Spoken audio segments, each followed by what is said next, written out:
तो hello guys, welcome back to the channel. आज हम दोस्तों जानेंगे ज़ीरोधा में एसएल और एसएलएम में क्या डिफरेंस होता है। बहुत से लोग मुझसे सवाल पूछते हैं, सर एसएल और एसएलएम में क्या डिफरेंस है, इसको क्यों लगाते हैं, कैसे लगाते हैं। तो अगर आप बिगनर हैं तो इस वीडियो में बने रहें, मैं आज आपको इसका पूरा ज्ञान दूंगा। तो सबसे पहले दोस्तों आइए ये जानते हैं कि एसएल आखिर होता क्या है। दोस्तों एसएल होता है आपका स्टॉप लॉस। और स्टॉप लॉस लगाते क्यों हैं?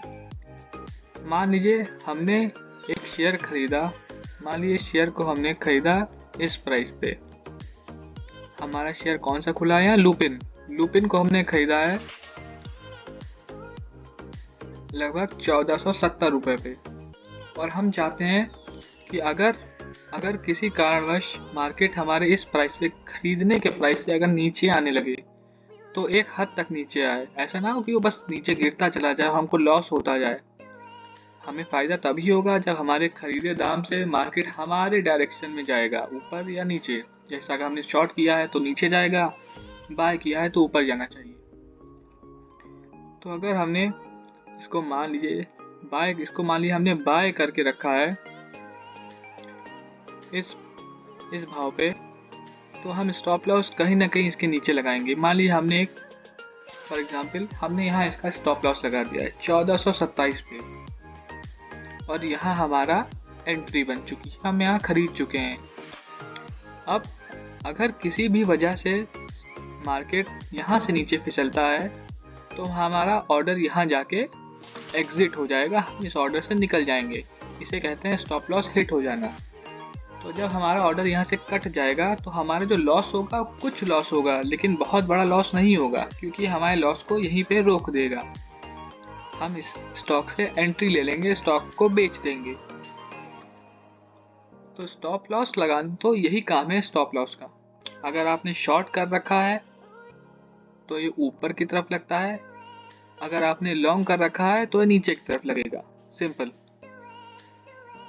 अब मान लीजिए कोई भी स्टॉक है, समझ लीजिए लुपिन ही है।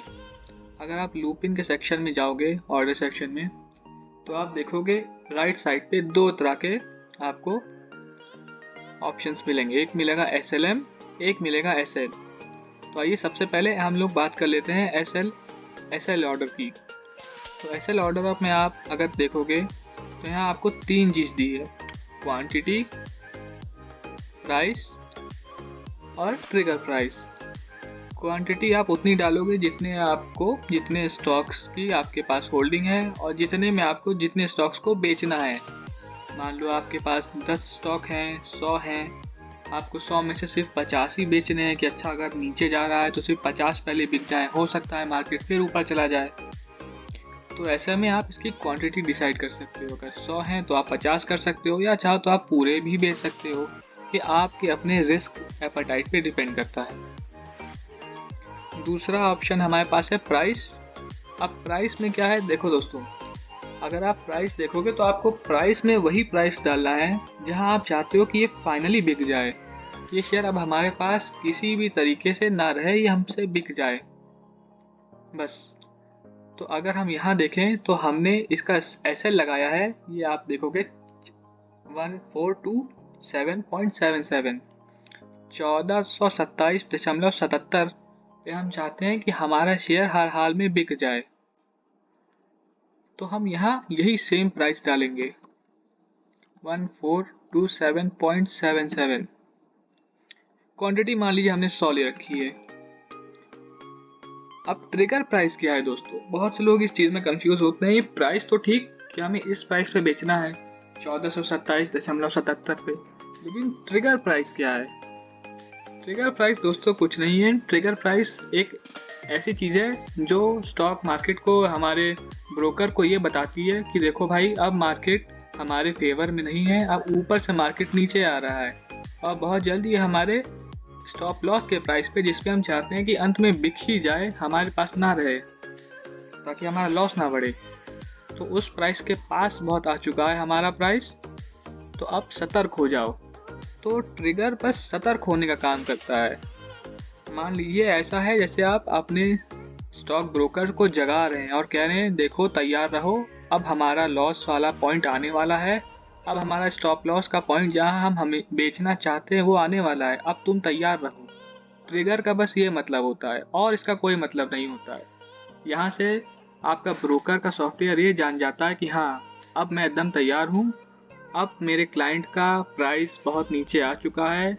वो 1427.77 से नीचे का स्टॉप लॉस या उससे ज़्यादा को लॉस नहीं बर्दाश्त कर पाएगा। अब मैं एक्टिव रहूँगा। जैसे ही 1427 आएगा मैं बेच दूंगा। तो इसको एक्टिव करने के लिए इस चीज़ को इसको नींद से मैं कहूँगा उठाने के लिए हम इस पर एक प्राइस डालते हैं, मान लीजिए। और ये प्राइस लगभग 50 पैसे से 1 रुपये ऊपर नीचे का होता है लगभग। तो अगर आप फाइनल प्राइस जिस पे आप बेचना चाहते हैं वो है 1427, तो आप इस पे लगभग डालेंगे 1426.77। तो ये 1 रुपये का डिफरेंस है। तो 1 रुपये जब 1 रुपये दूर रहेगा मार्केट का असली भाव, तो ये आपका ये ब्रोकर आपका जग जाएगा, ये एक्टिव हो जाएगा कि ठीक है मैं तैयार हूँ, आने दो। और जैसे ही आपका ये मेन प्राइस आएगा 1427, इस पे ये बिक जाएगा। तो अगर आपको बात समझ में आ रही हो तो कहने की ये है कि ट्रिगर प्राइस बस ब्रोकर को एक नींद से जगाता है कि अब उठ जाओ, अब खतरा है, अब वो भाव आ गया है, बहुत पास आ गया है, तैयार रहो। और जो मेन प्राइस होता है उस पे तो बिकना ही बिकना है। ये आपके ब्रोकर को जगाएगा ट्रिगर प्राइस, और मेन प्राइस बेच देगा। ओके, तो यहाँ से आप ऐसे एसएल लगाओगे। अब बात करते हैं दोस्तों एसएलएम में क्या है। तो देखो एसएलएम में देखो थोड़ा अलग है। अगर आप एसएलएम में देखोगे तो बस यहाँ एक ट्रिगर प्राइस आप देख पा रहे हो, लेकिन ये प्राइस का ऑप्शन ये हमारे लिए बंद है। चाहे इंट्राडे हो चाहे लॉन्ग टर्म हो, आप देखोगे यहाँ प्राइस बंद है हमारे लिए। क्यों बंद है? क्योंकि एसएलएम है। SLM stands for stop loss market. अब यहाँ आप क्या करोगे, आप क्वांटिटी आपको जैसी रखनी है आप वैसे रखोगे। ट्रिगर प्राइस भी वही ट्रिगर प्राइस आप वो रखोगे जिस पे आपको मार्केट को जगाना है। यहाँ आप 1-2 रुपए का गैप नहीं रखोगे, यहाँ बस आप एक प्राइस डालोगे। जैसे मान लो हमारा है 1427.77, ये हमारा स्टॉप लॉस था। तो 1427.77 हमने यहाँ ट्रिगर प्राइस डाल दिया। तो जैसे ही अब मार्केट मान लीजिए हमारे फेवर में नहीं चला, हमने यहाँ खरीदा और यहीं से गिरने लगा, और इस प्राइस पे जैसे ही पहुँचेगा 1427.77 पे, यहाँ ये ट्रिगर एक्टिव हो जाएगा, ये नींद से उठ जाएगा। और नींद से उठते ही सबसे नज़दीकी जो भाव होगा, जो 1427.77 से सबसे नज़दीक का जो भाव होगा, वो उस भाव पे बेच देगा। क्योंकि कई बार हमने देखा है कि आप कोई भी एक प्राइस डाल देते हो, मान लो आपने 1428 डाल रखा है, तो ये ज़रूरी नहीं है कि आप जितने शेयर उस प्राइस पे उस भाव पे बेच रहे हो उतने ही लोग उस पर खरीदने वाले भी हों। भाई आप बेचोगे तो तभी ना जब खरीदने वाले होंगे दूसरी तरफ। अगर आपके पास 100 शेयर हैं और दूसरे तरफ सिर्फ 50 ही खरीदने वाले हैं, तो बाकी 50 आप कहाँ बेचोगे? तो ऐसे में काम आता है ट्रिगर प्राइस का। अब जब आप ट्रिगर प्राइस डाल दोगे, एक प्राइस पे वो जाके नींद से उठेगा, वो एक्टिवेट हो जाएगा। उसके बाद वो ये देखेगा कि सबसे नज़दीकी भाव कौन सा है जिस पे मैं बेच सकता हूँ, वो भी सारी क्वांटिटी। जैसे ही उसको सबसे नज़दीकी भाव मिलेगा वो फौरन उसको बेच देगा और आपका स्टॉप लॉस वहीं हिट हो जाएगा, आपके शेयर्स बिक जाएंगे। तो ये थी मेन डिफरेंस। तो ये था आपका मेन डिफरेंस। एसएल ऑर्डर में आप एक निर्धारित प्राइस डिसाइड करते हो कि भाई इस भाव पे तो बिकना ही बिकना है, हम इससे ज़्यादा सह नहीं सकते। और एसएलएम में ये बात है कि एसएलएम में मार्केट आपका ब्रोकर, उसका कंप्यूटर खुद डिसाइड करता है कि सबसे नज़दीकी सबसे अच्छा भाव क्या है जिस पे मैं खुद बेच दूं और सारे एक साथ बिक जाएं। तो बात बहुत साफ है दोस्तों। एसएल मतलब मैं जिस भाव पे चाहता हूँ उस भाव पे बिके, और एसएलएम मतलब मार्केट जिस भाव पे चाहता है, आपका ब्रोकर, आपका कंप्यूटर सबसे नज़दीकी भाव जो चाहता है वो उस पे बिके। तो दोस्तों अगर आपको वीडियो अच्छी लगी हो, इन्फॉर्मेटिव लगी हो, तो चैनल को ज़रूर लाइक कीजिए, चैनल को सब्सक्राइब कीजिए, वीडियो को लाइक कीजिए। तब तक के लिए thank you. Keep on trading.